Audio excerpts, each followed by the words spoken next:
வணக்கம், இது விஜய்ஸ் கிச்சன். இன்றைக்கி என்ன சமையல்னு பார்த்துடலாம் வாங்க. இன்றைக்கி மட்டன் தொக்கு பண்ண போகிறோம். அது எப்படி பண்ணுறதுன்னு பார்க்கலாம் வாங்க. கடாயில் எண்ணெய் விட்டுருக்கேன். தேவையான அளவு பட்டை, லவங்கம், சோம்பு எல்லாம் சேர்த்துருக்கேன். இப்போ வெங்காயம் சேர்த்துக்கலாம். சொல்லுங்கள்.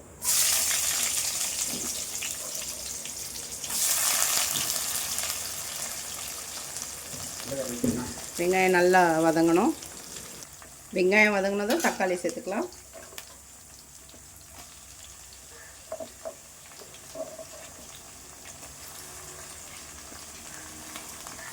கொஞ்சமாக இஞ்சி பூண்டு பேஸ்ட்டு ஏற்கனவே மட்டனில் வேக வச்சுருக்கேன், அதனால் கொஞ்சமாக போட்டுக்கலாம். தேவையான அளவு மிளகாத்தூள், red chilli powder, mutton masala போட்டிருக்கேன். இதை நல்லா மிக்ஸ் பண்ணிக்கலாம். ஒரு தக்காளி, ஒரு வெங்காயம், மிளகு, சோம்பு போட்டு அரைச்சிருக்கேன். கொஞ்சமாக போட்டுக்கலாம். இது இன்னொரு சிக்கன் குழம்பு வைக்க போகிறேன். அதுக்கும் கொஞ்சம் திக்னஸ்க்காக தான் இது. இந்த மாதிரி அரைச்சி வைக்கணும்னா குழம்பு நல்லா கொஞ்சம் திக்காக வரும்.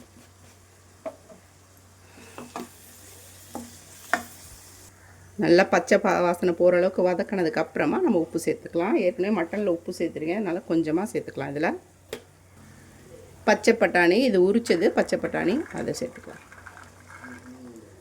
இப்போ தேவையான அளவு தண்ணி விட்டு பட்டாணி வேகட்டும்.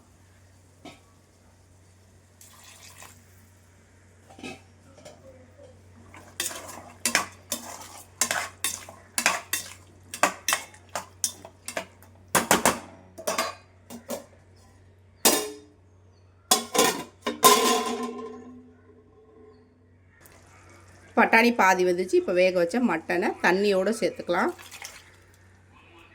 நான் வெறும் உப்பு, கொஞ்சமாக மஞ்சத்தூள், இஞ்சி பூண்டு பேஸ்ட் இது மட்டும் தான் போட்டு வேக வச்சுருக்கேன். இப்போ நம்ம இதில் ஆல்ரெடி போட்டிருக்கோம். இது நல்லா சுண்டி வரணும். எல்லாம் மொத்தமாக நல்லா கொஞ்சம் நேரம் வேகணும். அதனால் கொஞ்சம் நல்லா வேக வச்சுருவோம்.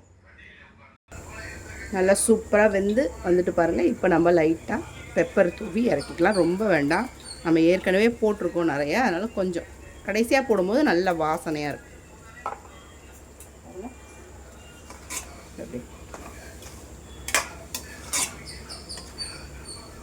சூப்பராக இருக்கா? கொஞ்சம் கிரேவி மாதிரி தான் வச்சுருக்கேன், ரொம்ப ட்ரையாக இல்லாமல். சாதத்தில் பிசைஞ்சு சாப்பிட சூப்பராக இருக்கும். Mutton ready.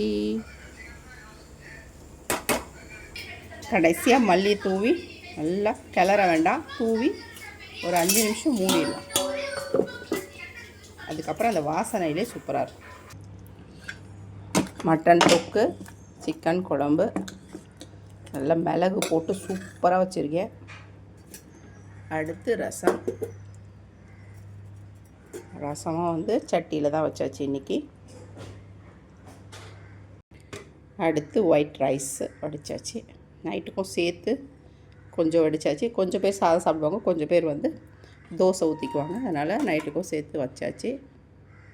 மட்டன் சூப்பராக சுண்டிருச்சு பாருங்கள். அவ்வளோதான். வீடியோ பிடிச்சிருந்தால் லைக் பண்ணி, ஷேர் பண்ணி, கமெண்ட் பண்ணுங்கள். நம்ம சேனலை மறக்காமல் சப்ஸ்கிரைப் பண்ணுங்கள். வணக்கம்.